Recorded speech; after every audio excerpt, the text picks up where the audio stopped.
Bonjour ma reine et bienvenue sur Les Belles d'Ébène. Aujourd'hui, j'aimerais que tu prennes un moment pour te reconnecter à ton héritage. Pas celui qu'on lit dans les livres d'histoire, mais celui que portaient nos mères, nos grands-mères, nos ancêtres. Ma reine, dans les sociétés africaines traditionnelles, l'entraide entre femmes était sacrée. Elles se rassemblaient pour labourer les champs, elles prenaient soin les unes des autres pendant les grossesses, elles berçaient les enfants ensemble, elles pleuraient ensemble, elles riaient ensemble. Elles portaient le fardeau à plusieurs. Parce qu'elles savaient une chose essentielle. Une femme seule peut aller vite, mais une communauté de femmes unies va plus loin. Mais avec le temps, les blessures non guéries, la méfiance, l'individualisme, la compétition, les comparaisons, tout cela a distancé les cœurs. Nous avons appris à nous méfier, à nous taire, à souffrir seules, en silence, et à appeler ça être forte. Ma reine, il est temps de déconstruire ce mensonge. Il est temps de comprendre que l'entraide n'est ni une faiblesse, ni une dépendance. C'est une stratégie de survie. C'est une résistance. C'est une manière de dire « Je ne suis pas ton ennemi, je suis ta sœur ». Et cette transformation commence en toi. Ma reine, la première clé qui t'aidera à vivre l'entraide entre sœurs africaines consiste à oser demander de l'aide, sans honte, sans peur, sans fierté mal placée. Oui, ma reine, on nous a conditionnés à croire que demander, c'est être faible. Qu'une femme digne se débrouille toute seule. Mais c'est faux. Et c'est dangereux. Demander de l'aide, c'est d'avoir la sagesse de reconnaître qu'on n'est pas censé tout porter seul. C'est honorer le lien. C'est faire confiance. C'est permettre à une autre femme d'être une source. Une alliée. Une épaule. Voici 5 exemples concrets pour incarner cette clé dans ta vie.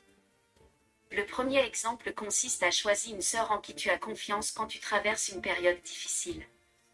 Parle-lui. Dis-lui ce que tu ressens. Tu n'as pas à porter ton silence comme une armure. Les larmes partagées sont plus légères. Le deuxième exemple consiste à ne plus te dire « Elle a déjà ses problèmes » ou « Je ne veux pas déranger ». Ma reine, tu n'as aucune idée de la joie qu'on peut ressentir en étant là pour une autre.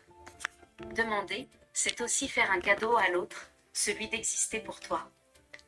Le troisième exemple consiste à ne pas avoir peur de demander du soutien lorsque tu lances un projet. Cela peut être un partage, un retour, une présence à ton événement, une recommandation. Ne cherche pas à tout faire seul pour prouver que tu es capable. Tu es déjà capable. Tu es déjà digne. Et tu as le droit d'être porté. Le quatrième exemple consiste à rejoindre un cercle de femmes où l'entraide est une valeur centrale. Un groupe bienveillant, où l'on s'élève mutuellement, où l'on célèbre les avancées et où l'on tend la main quand l'une tombe.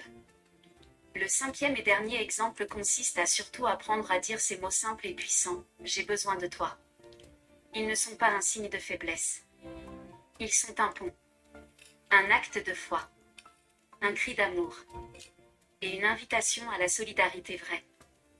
En conclusion, ma reine, tu es forte. Mais tu n'es pas obligée d'être forte toute seule. Derrière chaque grande femme, il y a souvent une tribu silencieuse de sœurs qui l'ont soutenue, écoutée, portée. Et tu mérites, toi aussi, cette tribu. Tu mérites des épaules sur lesquelles t'appuyer. Tu mérites des bras ouverts, des cœurs attentifs. Et tu peux, dès aujourd'hui, choisir de recréer ces liens. Dis-moi en commentaire. Quand as-tu demandé de l'aide pour la dernière fois? Et à quelle femme pourrais-tu dire aujourd'hui « J'ai besoin de toi » Tag-la. Honore-la.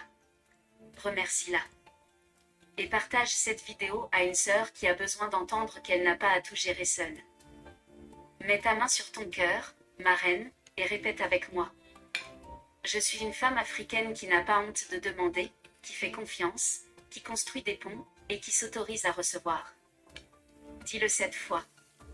Et laisse cette vérité s'enraciner dans ton âme.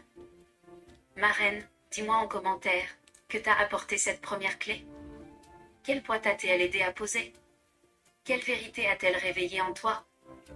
Like, commente, abonne-toi, et surtout reste connecté à ma chaîne, car la deuxième clé arrive bientôt. Elle t'aidera à aller encore plus loin dans la guérison et la construction d'une vraie sororité africaine. Que Dieu te bénisse et à très bientôt.